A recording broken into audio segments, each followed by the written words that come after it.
Welcome inside Appalachia. I'm Mason Adams. This week, the music of West Virginia songwriter Ella Hanshaw. Thanks in part to her grandchildren, the discovery of some old tapes led to a new release. The whole project became a way back to Ella, back to my mama. It was such a gift, and I feel so grateful that I was able to do that with her. A pair of potters in western North Carolina forego commercial clay to work with clay that's wild. The clay is like a collaborator. It has its limitations, but also possibilities. And we're constantly thinking like, oh, what do we want to do with the clay? But like, what does this clay want to do? And we make a trip to West Virginia's Hillbilly Hot Dogs for its infamous Homewrecker Hot Dog Challenge. So you get 12 minutes or less to eat the whole thing, and if you do so, you get a free t-shirt and post it on the Facebook page. If you beat the record of 2 minutes and 34 seconds, which, cake, you got it, you get the whole thing refunded back to you. You'll hear these stories and more this week inside Appalachia.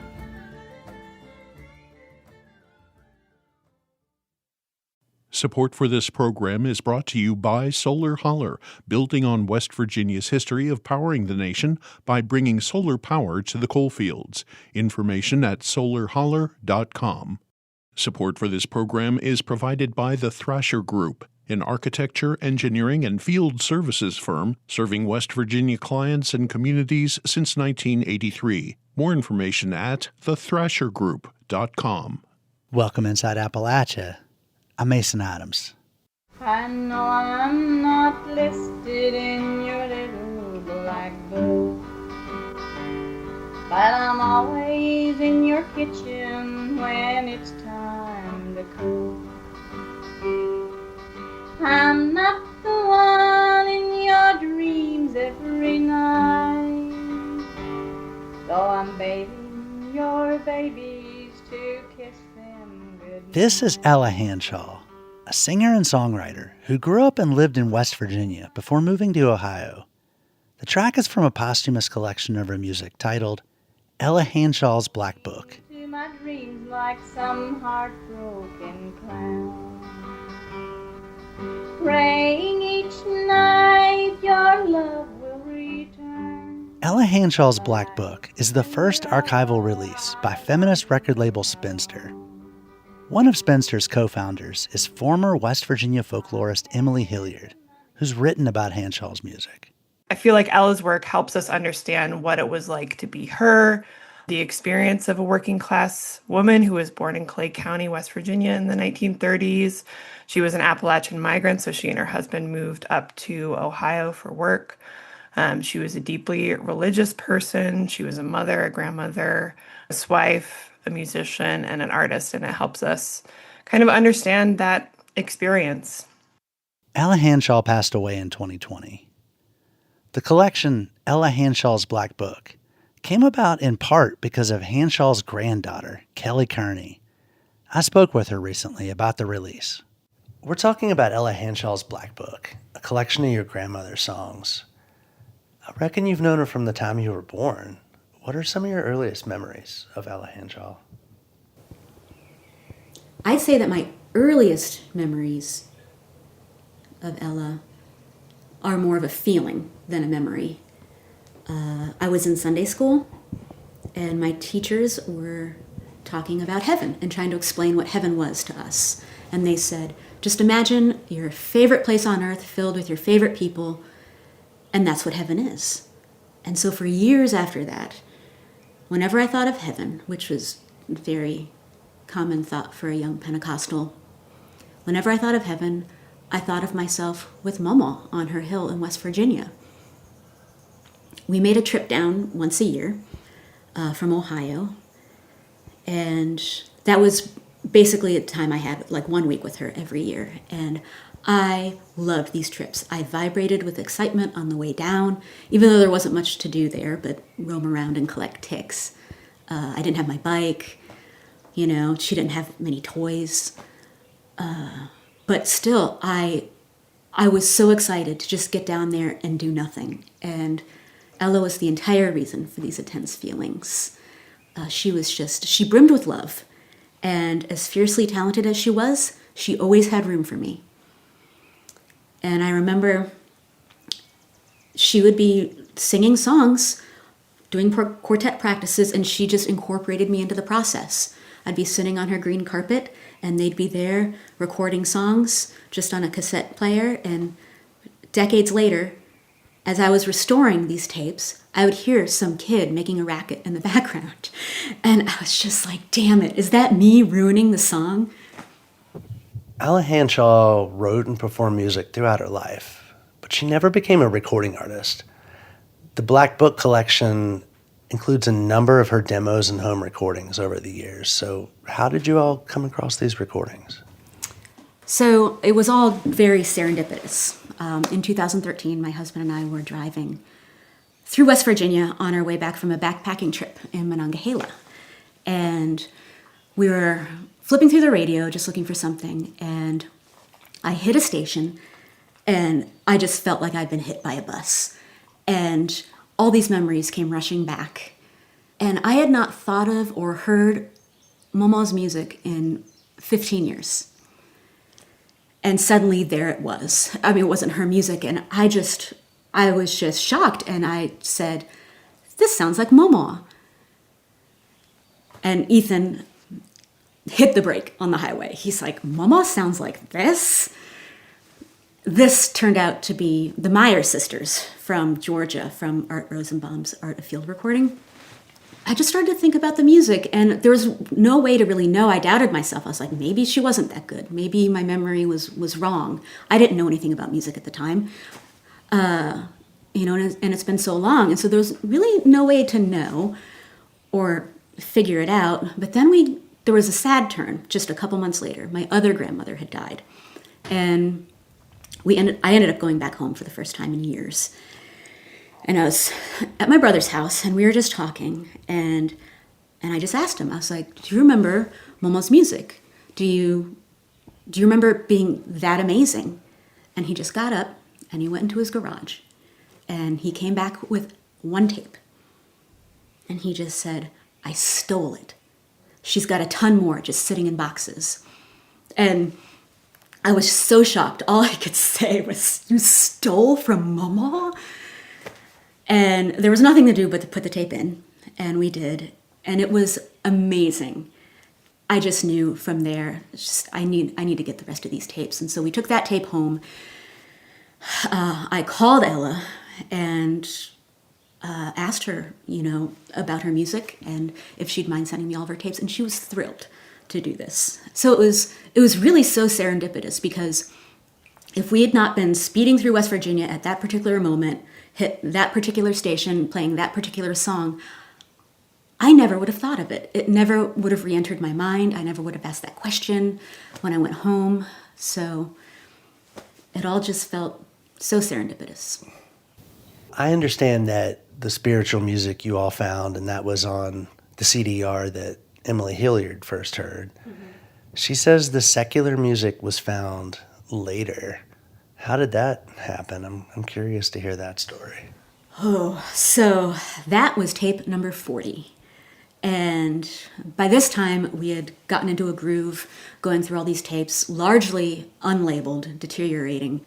And, I mean, her gospel music, there is such variety in it. And we were having so much fun, but it was a lot of drudgery as well. Just going through songs cut off and or abandoned and taped over with sermons.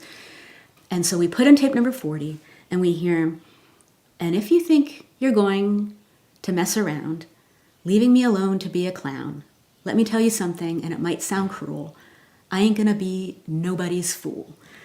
Tape number 40 basically blew my mind. When I called Momo to ask her about these secular songs, she blew them off. She was very ambivalent about them. She considered her gospel her true legacy. But then she started talking about Merle Haggard and Wanda Jackson. It's like, Wanda Jackson, who was spicy and controversial. And even my aunt, who does remember Ella walking around the house singing her secular songs as she did housework and such, she didn't even believe Wanda Jackson. And then when it was confirmed, she just said, well, maybe that was something she just put on when us kids went to school. The collection's Ella Hanshaw's Black Book, and there's the first half is Big Black Book, which includes several of her religious songs. And then the second half is Little Black Book, which are secular country songs she recorded earlier in life. In the liner notes, you talk about a pivotal moment in her life in 1991. So can you share what happened to Ella in 1991? Ella's music was always inseparable from her faith. She had always been very religious, always wrote gospel. In some cases, she merged the process of songwriting with the act of healing as she battled various ailments. But then in 1991, her spiritual life entered a new phase. She spoke in tongues and had her first vision, which is a phenomenon described in the Bible as setting the faithful afire. Now, as a good Baptist at the time, this was heresy in the Baptist tradition. And so it was a big conflict with her church. They did not believe in what is called the gifts, that God moves through people in that way. But she believed in it, and she believed that God spoke through her and had given her these visions. And I'll read from my liner notes here. The stoked fire of Ella's faith did not consume her. It illuminated her and gave her purpose. The visions, which she recorded in more than 100 notebooks, continued for the rest of her life. They revealed dark, astonishing scenes. In these visions, she lived life as an alternate prayer warrior and intercessor. She took down enemies in epic battles against lions, snakes, dragons, and other demonic forces sent to do harm. She used swords, fire, and often her bare hands to crush evil, stabbing, burning, and strangling the foes of God. She once recalled a vision in which she simply pointed a finger at an evil spirit and, quote, "Fire from heaven came through my hands and burned it to the ground." Sometimes an enemy was clear, and she knew what she fought for. Other times, only later would God reveal to her the purpose, defeating illness, temptation, deception, or death coming for a loved one. In this way, she spent more and more of her later years in spiritual warfare, which she waged through both prayer and song. She prayed for 6 hours every day. What was this process of collecting songs like for you as her granddaughter? It was amazing, and it was drudgery, and we must have spent close to 100 hours combing through 52 usable tapes to get 34 hours of music. But then we spent even more time culling and comparing versions and editing it down to a cohesive album. A lot of times a song would just be cut off in the middle, and we would never find another version again. She had a terrible habit, Ella did, of not putting any lead time, not accounting for the leader in the tape. And so the first few seconds of songs are just not there, and then she would turn it off the second it was done. But I will say that more personally, the whole project became a way back to Ella, back to my mama. It was such a gift, and I feel so grateful that I was able to do that with her and to begin this process with her. She did not live to see the end of it, but she knew that I would see it through. Kelly Kearney, thank you for speaking with us on Inside Appalachia. Thank you so much, Mason. Kelly Kearney is the granddaughter of Ella Hanshaw. The album is Ella Hanshaw's Black Book, available now from Spinster. Just when I feel I'm about to give up, my Lord reaches down and He picks me right up. Devil gets me down and the Lord picks me up. The deeper the valley, the greater His love. Devil tries to tell me you may as well give up. That sweet voice like thunder says, come on, child, look up. The devil gets me down and the Lord picks me up. The devil gets me down. Coming up, we'll meet a couple of North Carolina artists who make wood-fired pottery from the ground up. You're Inside Appalachia. I'm Mason Adams. And He picks me right up.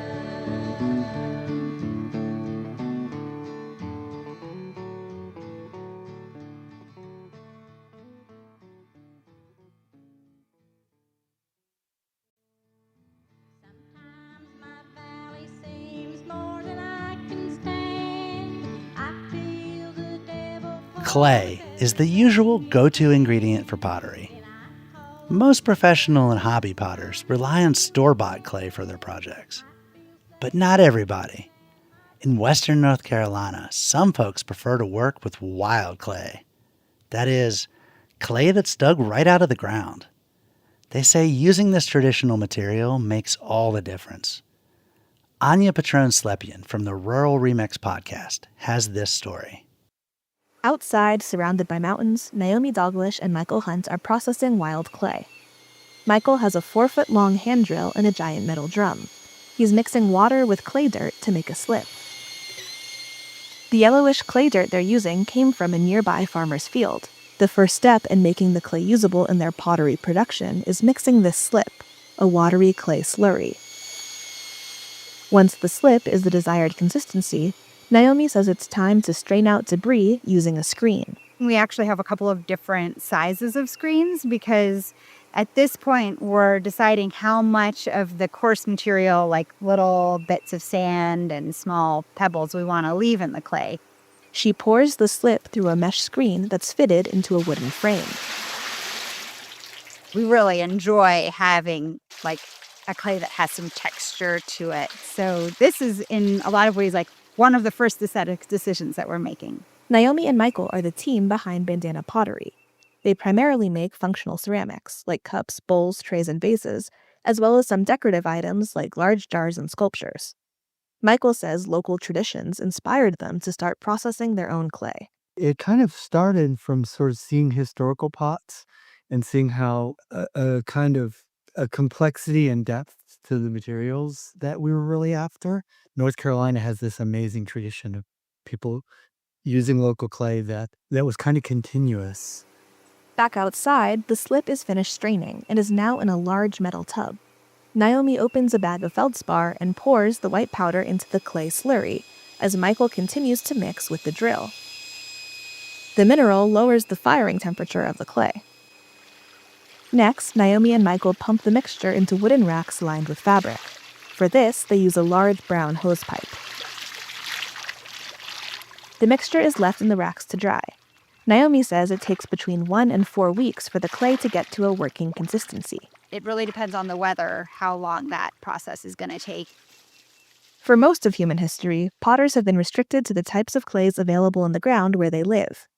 Each geography produces clay with different characteristics, and this has informed how each culture's pottery traditions have developed. North Carolina is known for its plentiful natural clay deposits. For 3,000 years, Cherokee potters have used local clays to create intricate and functional pots that are hand-coiled, paddled, and stamped. Later, European settlers and their descendants began making wheel-thrown pieces and created the iconic North Carolina ash glaze style.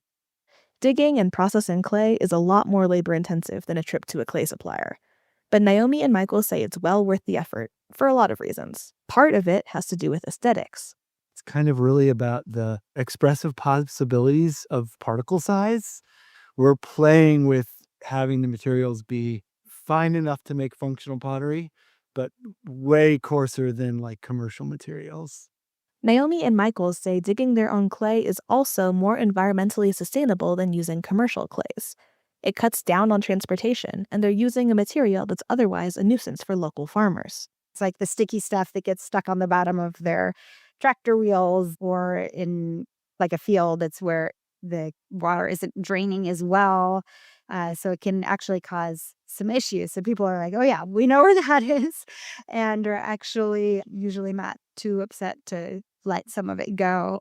Processing clay is also cheaper than buying pre-mixed clays. But most importantly, they say that using local clays has been a constant source of creative inspiration. The clay is like a collaborator. It has its limitations, but also possibilities. And we're constantly thinking oh, what do we want to do with the clay? But what does this clay want to do if it can't work in the way that maybe we're accustomed to working? Inside the studio, Naomi is slapping a mound of clay to get it roughly centered on a pottery wheel. This is a method that we use for making lots of bowls and cups. It's called throwing off the hump.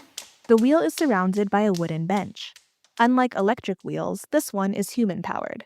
She spins it by using her right foot to kick a second wheel near the ground. Naomi has around 12 pounds of clay piled high in a cone, which she begins to shape as she spins the wheel. Every clay has its own character and limitations that sort of guide your practice. And then it's always sort of this dance, too, between how much do you want to take a clay that has its natural limitations and change it into something that could do more things, and how much do you want to just sort of explore what is this clay really good at doing. Digging and processing wild clay also builds and depends on community connections. When Michael and Naomi first began experimenting with wild clays, they were supported by teachers at the nearby Penland School of Craft and other local potters. Since then, they've mentored many apprentices of their own. I almost kind of forget that there were our apprentices. Now they're just like our pottery pals. We kind of are just sharing information a lot. This sharing of information has helped develop a community of potters in the region who are interested in using local materials. The pottery community in general tends to be like pretty open with knowledge that they have. We tend to get pretty excited and just geek out about it with our friends and share a lot of information. But the community connection forged by local clays goes beyond just the potters themselves. One of the facets of using local clay that wasn't intentional as a reason to do it, but that has been sort of almost a really wonderful side effect is like our connection to both the place and the people where we live. Naomi recalls one time when a former neighbor was preparing his field for spring planting. He came upon some clay and decided to bring a tractor load of it down to the pottery studio.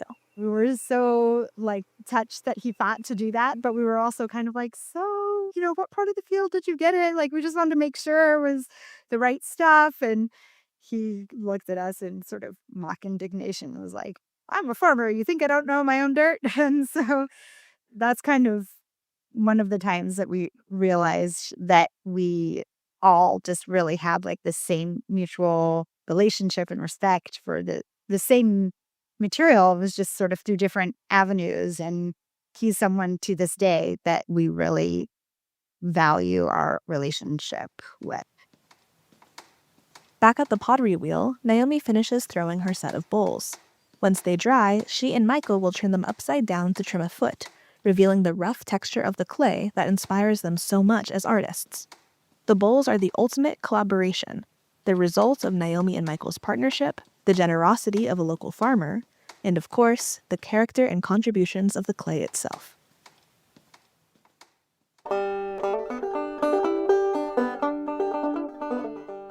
That was Anya Patron-Slepian. The story comes from the Rural Remix podcast from the Center for Rural Strategies.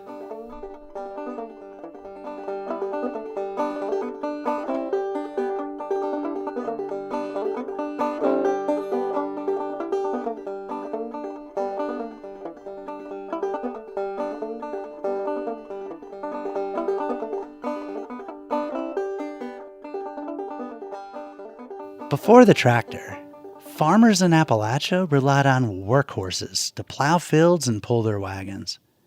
In southwestern Virginia, the practice has mostly disappeared, often along with the farms themselves. But a few farmers never let go of farming with a horse. Folkways reporter Connie Bailey-Kitts has this story. I want you to just see how steep it is. Get up. Hey. Today, Charlie Burnett and his horses Jeb and Rose set off to mow on a hillside with an incline of almost 55 degrees. We're up on Periwinkle Mountain in Wythe County, Virginia. My biggest field is 4 and 6 acres, and it's mountaintops. Where Charlie grows oats, puts up hundreds of bales of hay, and hauls wood for fuel. The land has sustained his family for generations. This was a farm that you grew a garden. Maybe you grew 3 acres of corn. That fed the cows that you milked every day.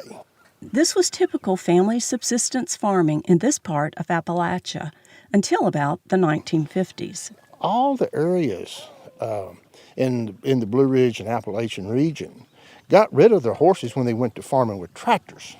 But not Charlie's family. They stuck with their horses for safety reasons, not wanting to risk rolling a tractor. We had a team out of necessity here. We still have to have a team of horses here on this mountainside. But the workhorses of Charlie's youth are harder to come by these days. So 15 years ago, he started breeding farm workhorses, like the old-style Belgian workhorse. Inadvertently, he timed things well because when the pandemic raised concerns about food security, more people started to turn back to traditional farming practices. Everybody I talked with about workhorses said there was one man I needed to meet, someone who had done this his whole life and was still farming. His name was Danny Wingate. Sadly, not long after I caught up with him, he passed away. The day we met, he was at his sister's house in Wytheville, Virginia. Come right on in. Thank you. Danny had brought along a photo album of his farm in Grayson County. He showed me a picture of his wife, Clevie, sitting behind a team of horses during potato harvest. If you're careful enough to use horses, you're more concerned about what you're growing, and you're more in tune to your soil conditions and fertility, and you're paying more attention, so you grow better food. Most of the time, people it's just wanting to go back to the land. They're concerned about what they're eating, where their food's coming from, the supply of their food, how many chemicals is on what you're eating. With horses, you can reduce the need for chemical fertilizers. Composted horse manure helps supply that. It's a soil fertility practice encouraged in the regenerative agriculture movement. And horses don't compact the soil like a tractor either, Danny said. Of course, if you're planning to farm with a workhorse, the first step is finding one. They've almost let the old-style horses die out, being thick-bodied and good quiet minds and big-boned and a slower, more docile kind of horse, easier to get along with. These traits got lost when many farm workhorses were crossbred to make more of a carriage horse or hitch horse. They became taller, longer-legged, showy horses, and they could sell for much more than a farm workhorse. The Belgian horses and the Percherons are a totally different horse than they were even when I was a teenager. And that's why Danny was excited about the horses his friend Charlie Burnett was breeding. We met Charlie at the beginning of the story up on Periwinkle Mountain. Charlie's trying to preserve a breed of farm horse. And if you look back in the old Breeders' Gazettes and stuff from the turn of the century, when they were importing them, the horses they were coming here then were just like what he's raising now. And back on Charlie's farm, I see firsthand what Danny was talking about, why it's good for an Appalachian farm workhorse to be short, sturdy, and sweet-tempered. It is heavy. So swing it? Yep, you kind of swing it. Say, easy, Rose. Sling it up on it. Easy, Rose. There you go. Oh, gosh, you might have to help me. Okay, give it a toss. Even though I need a little help with the harness on this first try, Rose's withers are not that much taller than I am. I got it on the second try. Most of Charlie's 8 horses are about the size of Rose, and it's a result of his breeding efforts over the last 15 years.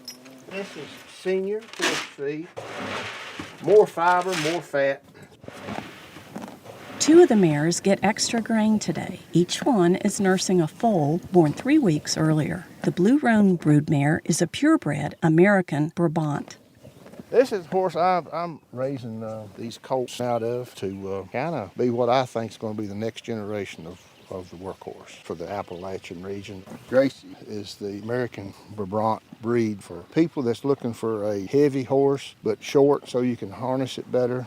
The ancestors of this breed were the Belgian horses that came to America in the 1880s from the Brabant region of Belgium. Their bloodlines were undoubtedly in some of the old Appalachian workhorses. But keeping track of bloodlines was difficult. And there was crosses from all these horses because these people weren't concerned about registry. These people were concerned about having a horse big enough to do farm work with and to make a living with and not cost you a fortune to feed. They didn't have no money. When Charlie started looking for this old-style horse, he luckily found some American Brabants right here in Appalachia. Gracie here she's just barely 16 hands high. She has huge legs, huge girth. Gracie weighs about 1,800 pounds. So she's not a small horse when it comes to size, but her height, she's not tall. Charlie's 2-year-old fillies, Roxy and Kate, have the characteristic blocky heads and thick necks and are already trained to drive. This is what I remember seeing in the mountains when I was growing up, and I seen them have workhorses. A little colt, Jasper, blinks his long eyelashes. He pushes his soft muzzle against my microphone, And that tells Charlie something. But what I am really, really noticing, and it's really what I like about them, is how docile and how friendly they seem to be. And that disposition is critical in making a workhorse your partner. So just how do you learn to gain the trust of 1,800 pounds of horsepower? Charlie and Danny learned this horse relationship craft from their grandfathers and uncles. But it's not so easy to learn these days, Danny said. You can watch everything on YouTube and learn and see how people do it. But until you do it hands-on, it's a totally different thing.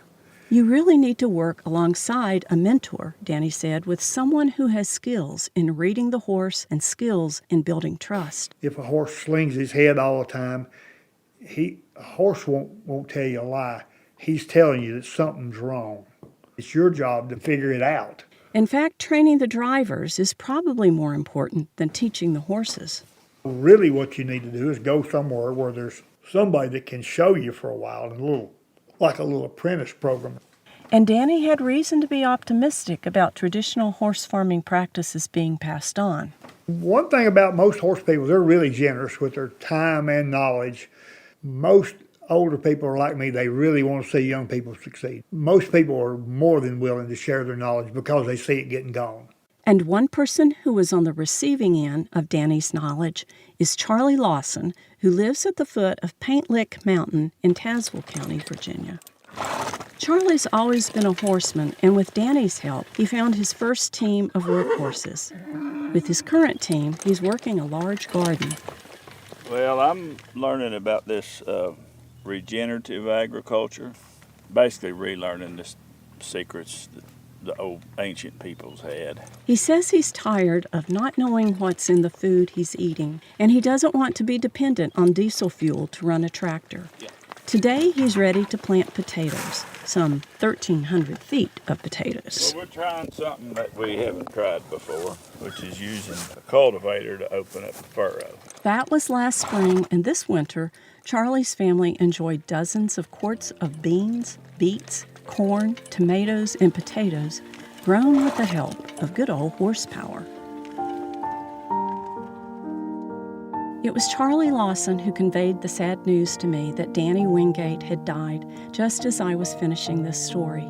Local news stations paid tribute to Danny's iconic role in sustaining the folk arts throughout the region. And for me, Danny Wingate had brought to life not just the utility, but the beauty of preserving and passing on our old ways of farming with horses. For Inside Appalachia, I'm Connie Bailey Kitts in Wythe County, Virginia.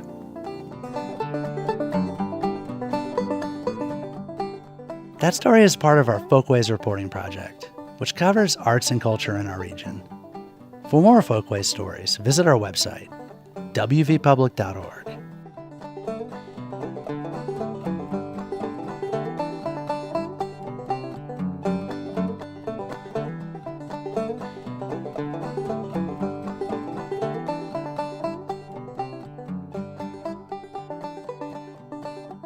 There are a lot of different kinds of bamboo, more than 1,400 varieties, ranging from tiny scrub-like plants only a few inches tall to others that top out around 130 feet. The most common variety here in the U.S. is golden or fishpole bamboo. It's native to China and was introduced here in 1882. It's sometimes used for landscaping, but can be wildly invasive. America has a native species of bamboo, too. It was once commonly found in Appalachia near rivers and streams, but was nearly wiped out. Last summer, Radio IQ's Roxy Todd reported that a group of mostly volunteers is trying to restore the plant in southwestern Virginia. It's hard to imagine someone more enthusiastic for a plant than Laura Young is about river cane. We are looking at baby river cane plants. Little scraggly things, but they have a lot of charisma. Young works with the Department of Conservation and Recreation. We're standing beside her truck, and in the bed are 4 little plants growing in sandwich bags. They're humble little things, little more than stalks of grass. They look a little like bamboo plants. River cane is really amazing for stabilizing stream banks. Young says this plant helps prevent erosion and can withstand floods. It can also prevent the spread of invasive plants. As babies, river cane are a few inches tall, but eventually they could grow to 30 feet. River cane is grown commercially, but the plants are difficult to find and fairly expensive. In 2021, Young and 10 volunteers started growing river cane in sandwich bags, using roots from an existing strand in Lee County. They nursed the plants on their porches. After the plants were big enough, they transplanted them along the Powell River. We saw that this needed to come back since it exists in so small of an area of its native range, and it does so many amazing things. River cane used to grow along just about every river and stream bed in the eastern and central United States.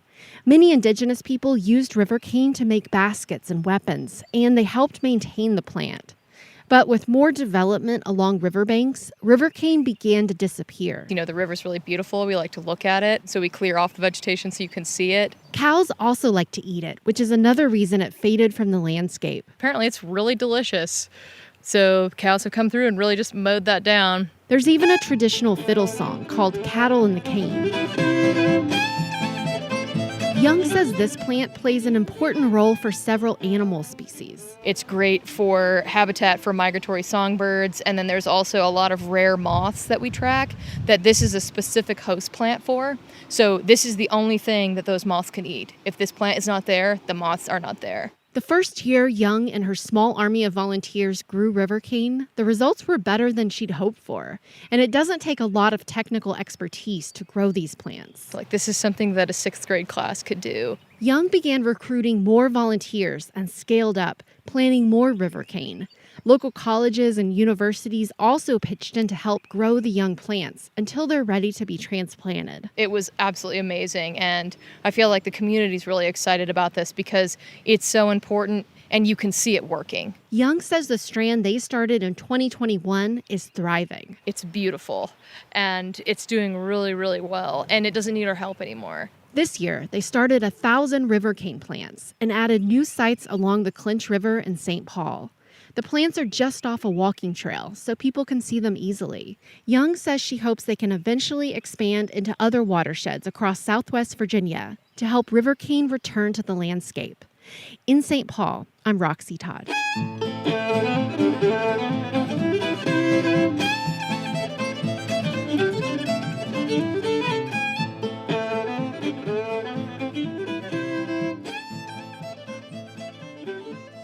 When southern West Virginia flooded back in February, lots of small businesses stepped up to help their communities. 5 months later, some businesses are still dealing with damage from the floods. Reporter Wendy Welch brings us the story of one such restaurant in McDowell County. When the floods hit, Roberto Diaz, his wife Sarah, and their 4 children were safe in their hilltop home. They had to wait until Sunday morning to drive into downtown Welch to check on their restaurant. You're still driving around debris and everything. Nothing was really cleaned up. You're just weaving and wobbling, however you can make it in, you're making it in. And then we got here at about 8:30. Diaz is known locally as Chef Taco. He's the owner and head chef at Latin Appalachian Restaurant. By the time Diaz and his family got to the restaurant on that Sunday, 11 feet and 9 inches of water had poured into its 12-foot basement. But 2 tires wedged outside the front door, blocking several feet of water cascading down the street outside. When Diaz and his family saw the restaurant was operational, they grabbed spatulas. I think it was just instinct. If you're cold, you're wet, morale is down, you're defeated, then a good hot meal, it's just like an escape. The family turned everything in the freezer into some 300 bowls of hot soup. Word went out on social media that Chef Taco was giving away meals. A counselor from his daughter's school came to offer help. We had no hot water. The counselor's family hauled water from the food bank across the street. The food bank also sent over their inventory. Soon, Latin Appalachian was providing individual meals for walk-ins and 5-gallon containers for shelters in surrounding towns. The one we did the longest one was Berwyn, and we did them for about 250 people a day, every day for the entire time. The entire time lasted about 6 weeks, totaling 50,400 meals. Diaz live streamed twice a day for the duration of his pop-up soup kitchen, and people started bringing donations. They would just drop off, hey, can you use some beef? Sure. And we cooked beef, chicken, steak, deer, venison, elk. I cooked black bear. Anything that anybody's hunted or brought, we cooked it and we made a meal out of it. Diaz slept in a corner of his restaurant on a sleeping bag for the first week. Volunteers came, volunteers went. Donations came in, donations went out. A local pastor named Brad Davis saw Latin Appalachian as a metaphor for the kingdom of God. I came in here, there were Red Cross volunteers in here, the Red Cross chaplain was in here, and several folks that sitting around eating and talking. This whole thing that transpired in this space was sacred, and it was a divine act. And then the kitchen soup pots blew up.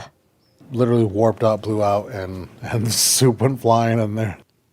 Diaz may or may not have cried when the pots buckled from constant use. It felt shattering in a personal way. His family had worked hard not to go into debt opening their dream restaurant. Everything here we bought. We worked hard. If it was one spoon, we saved enough to buy a spoon. If it was a fridge, we saved to buy a fridge. When they blew out, it was just like it was just an emotional thing. Like it was something we worked hard for. That it was another thing we're bearing. Sam's Club walked in with new pots the day after Diaz live-streamed the loss. The company also brought a check to pay the electric bill. Latin Appalachian had been running full tilt for weeks now without taking in cash for the restaurant. Diaz had received plenty of monetary donations, but these had all gone to help churches and community groups pay for essentials. Meanwhile, Latin Appalachian still had a basement full of mud. When I went to the back on week 4 and I was down there myself, and I was standing in the mud looking at it, and I was like, the realization of this may have been the very last hurrah or push of this business. FEMA doesn't give relief to businesses, only loans. His was approved, but now Diaz was in debt. Plus, Latin Appalachian had grandfathered in equipment that would require upgrading. To reopen, we have to do a whole new suppression system, a hood system, and that's about $20,000. So literally right there, almost our entire half of our loan is taken up by just that one unit.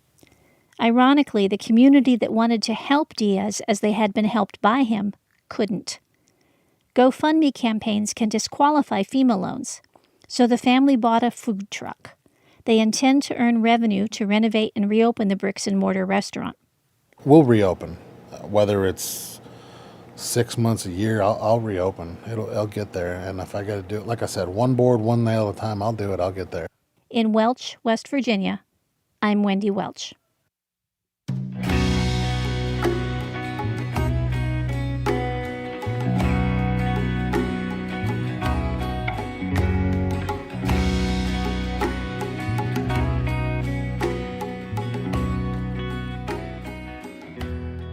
Hillbilly Hot Dogs in Lesage, West Virginia is a local institution and a tourist attraction for visitors from all over the world. Last summer, one of the hot dog stand's signature menu items suddenly became unavailable. This summer, though, the homewrecker returned. Producer Bill Lynch paid a visit to Lesage and brings us this story. It was the middle of the week at Hillbilly Hot Dogs in Lesage, about 10 miles north of Huntington. People were lined up outside waiting to get lunch inside and get out of the summer heat. Hillbilly Hot Dogs is more than a typical West Virginia hot dog stand. It's a bona fide roadside attraction. The lot is an eccentric collection of rustic-looking buildings covered in graffiti, repurposed school buses, and reclaimed junk, poking fun at hillbilly stereotypes. The restaurant has tables inside and out, but also offers dining on the roof, which is a good place for a quirky first date if it's not too hot. There's also a wedding chapel out back if things turn serious. Reservations for lunch are not required, but probably call ahead if you're thinking about booking a wedding. Sonny and Sherry Knight opened Hillbilly Hot Dogs in 1999. Sonny and I were sitting out underneath a tree. This old house up here on the hill, Sonny was one of 11 children. And we were sitting out under the tree, and I said, honey, why don't you just plow that land over there and build me a weenie stand? And the 12 by 16 building was built with him and his brothers and brothers-in-law. And I soon learned that in order for them to build, I had to keep a pickup truck right in front of the place and a couple cases of beer. And then they just worked till the sun was coming up the next day. It was nonstop. But if you took away the truck or you took away the beer, nobody worked. We opened September 6th of 99 and closed 3 days later and got married. And everyone thought for sure these two nuts, me and Sonny, were both from California, when it's just me that is, because who opens a business and 3 days later closes it to get married? We did. We did. The place expanded as it went, adding buildings, buses, and a variety of specialty hot dogs. Hillbilly Hot Dog is included on various travel lists and was featured on Guy Fieri's diners, drive-ins, and dives. Sonny passed away in 2021. Since then, it's just been Sherry overseeing the restaurant with a lot of help. The menu at Hillbilly Hot Dogs has expanded since it opened, mostly through trial and error. The menu currently lists over 25 specialty hot dogs, but I wasn't there for any of that. I'd come for the Homewrecker. The Homewrecker is a deep-fried, 1-pound, all-beef hot dog. That's like an entire package of hot dogs. Sonny wanted something that nobody else had. So we went to our food packing company and he said, you know, 15-inch, all beef. And Buddy Logan looked at us and said, it's a novelty. No, it's not going to last. And I turned around as Sonny was walking out the door, and I looked at Buddy Logan and I said, you gave us 3 months. Make the dog for him. Just do it. Just make it. So he came into the store and he had a frozen prototype, threw it down the table, it was frozen, and it just kind of bounced. And my brother was standing there and he went, now there's a Homewrecker. And right there, we got the name. With toppings, a table of 3 or 4 could probably share the hot dog, but Sonny wanted something to attract a particular kind of diner. One with something to prove. The Knights put the word out. They wanted to see how fast someone could eat a Homewrecker. So one guy, David Franke, he was a student at Marshall, and he did it in 12 minutes. And we knew, okay, we got our set time, because it took him everything he had to do 12 minutes. So now from there, we've gone down to the 2 minutes and 34 seconds. I think it's 32. So 2:32 is, I think, what it is now. Yeah. There isn't really a strategy to getting that much food down. But the kitchen manager, Cecilia Cottle, said having a cup of water doesn't hurt. I thought I'd try my luck and my stomach against the Homewrecker. Waitress Katie Thacker counted me down. All right, so you get 12 minutes or less to eat the whole thing, and if you do so, you get a free t-shirt and post it on the Facebook page. If you beat the record of 2 minutes and 34 seconds, which, Cake, you got it, you get the whole thing refunded back to you. The thing is, you don't have to lick the plate clean, but you can't leave any chunks of tomatoes or jalapenos. You also can't share with your friends, throw it out the window, or tuck it in your boots for later, okay? It's just the rules. All right, any comments, questions, concerns? Nope. All righty, I'm going to count down from 3 and give you a big old yee-haw. 3, 2, 1, yee-haw! And like that, I was off. I had a cup of water and a plastic knife. I used the knife to cut off pieces of the giant hot dogs so they'd fit in my mouth. The dog was as big around as the handle of a broom, and it was piping hot. The water came in handy. I started off at a good pace. I was hungry and hadn't eaten much all day. I slowed down. But I finished. Never did that again. Hey, but you did it. Hey, you even licked the plate clean. Did you know about how much time you had left? You said out loud 2:45. 2:45?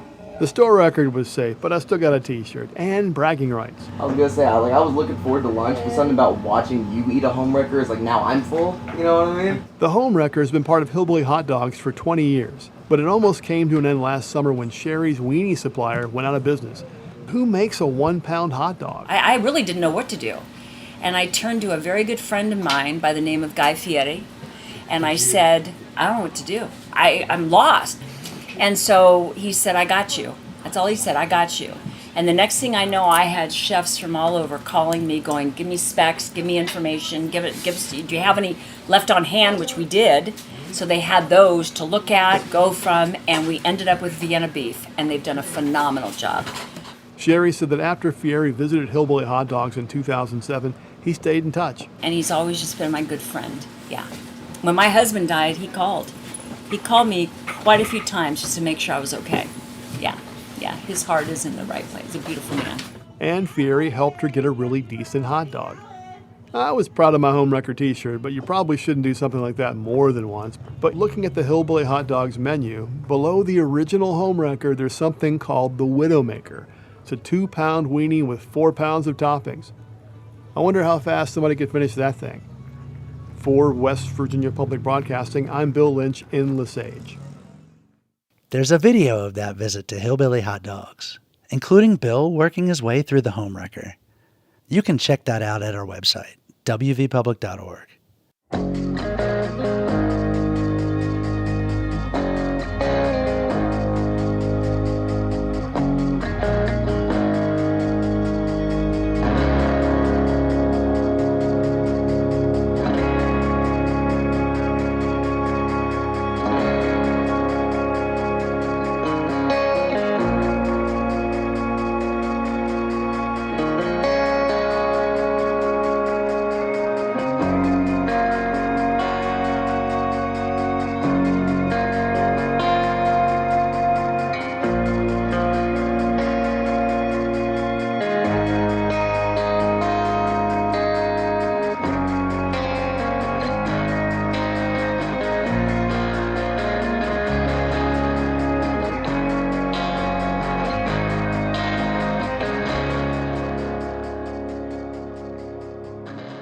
Till next time, thanks for joining us as we journey throughout Appalachia.